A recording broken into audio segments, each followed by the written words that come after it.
Hi, everybody. Welcome to my live broadcast. It's Victoria Lorient Favish, and I'm a holistic psychotherapist and a registered psychotherapist.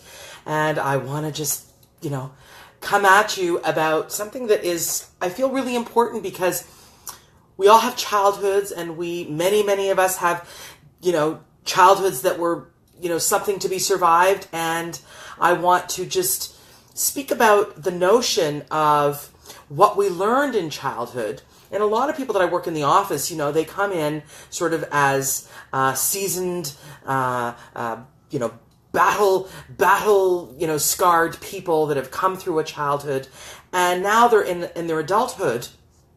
And, what they're looking at is, the patterns that really made them survive and legitimately made them survive their childhood in adulthood now becomes a hindrance. And hi, Wen, how are you? And this is the kind of thing. Hello, Wendy. Thank you for joining me, everybody, this morning. And this is such an important topic, and this is such a topic that I really want people to understand that you do not have to be at the mercy of the patterns that you needed to learn in childhood. You don't need to actually bring them forward. Although I understand, because I'm talking about patterns. The kinds of patterns that I'm talking about are things like, being overprotective, trusting no one, black and white thinking,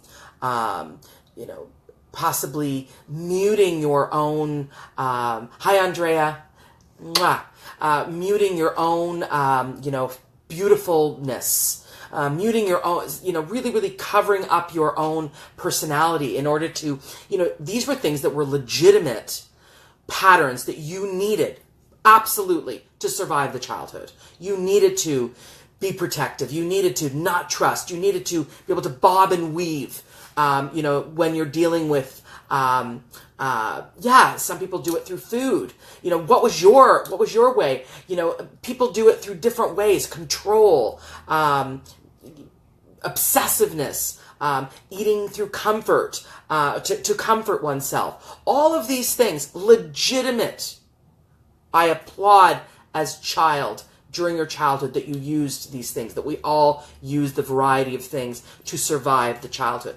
But in adulthood, I notice that and you might be noticing this as well, is that, relationships aren't as rich. Perhaps you're more boundaried than you need to be. Perhaps you're more distrusting than you need to be. Perhaps you have an issue with commitment because all deep commitment is scary and just too reminding of the childhood, of family experience. So, and then jobs become, I was working with someone recently who, just cannot feel settled in a job, even though the job is a good job. But the feeling is, I just, the commentary is, I feel too locked in. I feel like someone is, trouble with authority. Even though the boss isn't that authoritarian, but there's a defensiveness around this boss that the person is, projecting old family dynamics onto. And this is what we do when we don't resolve our childhood, is we will project the old dynamic onto the present day dynamic as if the old dynamic is just not resolved and is being transferred, projected onto today's dynamic. And so people will find that they have trouble with authority, will have trouble with people that they perceive have projected are like siblings. So there's like a sibling rivalry among work colleagues, kind of a threatened feeling, a jealousy feeling. These are all vestiges of the past. Okay, and this is really important to remember. This does not need to live in your present. And how people said, how do I get over my childhood? You need to, one thing I recommend is doing lots of visualization of your inner hurt, deprived child. One of my, I have a meditation CD called As Above, So Below. This is not a salesy thing, but I created a meditation for healing the hurt child. And I really recommend anything that you can do to commune with your inner child, with your hurt child, with your deprived child, or with the child that had to survive so much so much. And I have tears in my eyes as I can relate and I understand. But what I want you to know is you are not at the mercy of that. You don't have to be. You don't have to be. That is, and I want you to tell yourself anytime that you repeat what you recognize as old family dynamics in your present day life, you need to stop and say to yourself, I don't have to be that way. I don't have to react that way. Just simply saying that will break up the autopilot pattern of the childhood that is now being played out in your adult life. Because what made you survive will not necessarily make you thrive in your adult life. And I'm just here to tell you that you can move past these autopilot reactions. You don't have to be at the mercy. You know, we're all neural pathways. Every single one of our beliefs is associated with a neural pathway. But it is up to you, and it is up to me, and it is up to us together to undo those neural pathways, to weaken the old neural pathways that are associated with long-held beliefs, long-held patterns of behavior. And what I recommend that you do is you go about the business of taking a bit of an inventory, writing down all these ways. Hi, sweetheart. I'm going to read this. Natasha. I promise that I will move past, but then I'm around my grandma and my mother, and like I'm at square one again. Yes, I'm hearing you, because the reminders, they're triggers. Natasha and everyone, I recommend that you change. Firstly, let's go with take an inventory of all the behaviors and all the beliefs that you feel are a vestige from your past. Number one, awareness is key. But awareness alone can do nothing. You need to go about the business of systematically dismantling what you are aware of through methods of catching yourself in the behavior, calling yourself on the behavior, having like a self-therapy session where you're like, I don't have to do this. I don't have to be this way. I don't have to react in this way constantly. And the thing about what Natasha was just saying, which I love, is yes, limit how much time you spend, or be very disciplined about how you relate with the people that are triggers for you, especially if they're people that criticized you a lot or denigrated you a lot or did a lot of, putting you down or controlling you or imposing upon you or whatever it may be that caused a very, very difficult childhood. I want you to discipline yourself around creating a new normal as to how often you spend time there. If you're doing daily, spend it weekly. If you're doing weekly, spend it monthly.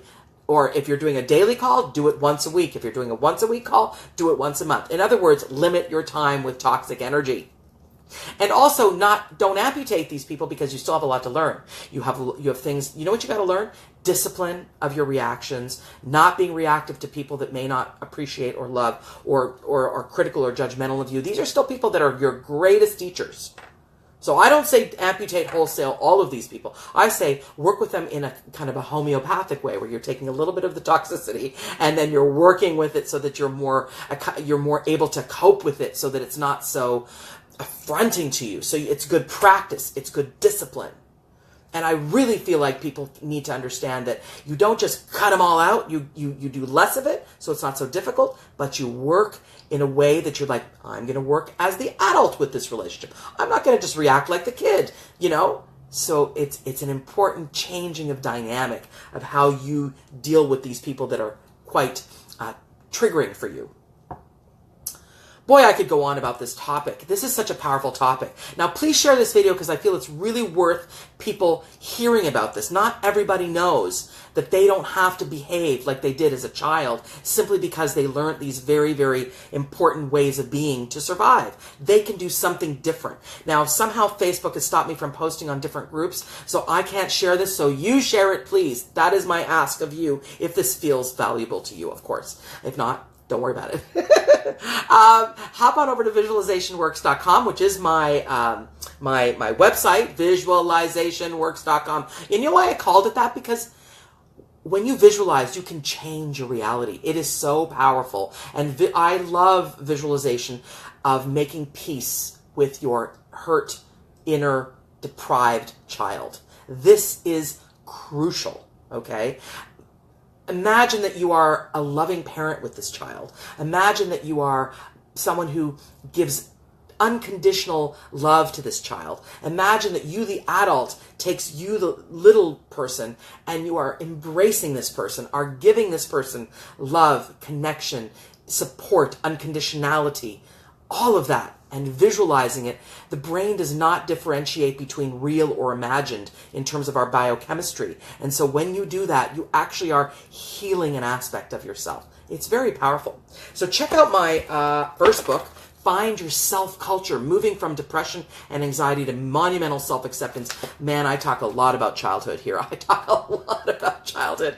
And of course, it's important to have good, healthy relationships. My second book, Connecting, Rewire Your Relationship Culture. And you can get all these at my website. But more importantly than that is I want you to understand that you do not have to be at the mercy at all of the way you were as a child that helped you survive, but may not be helping you thrive in today's relationships. So go about the business of fixing that, or at least maybe not fixing it, but neutralizing that stuff. You do not have to be in autopilot mode simply because you experienced that as a child.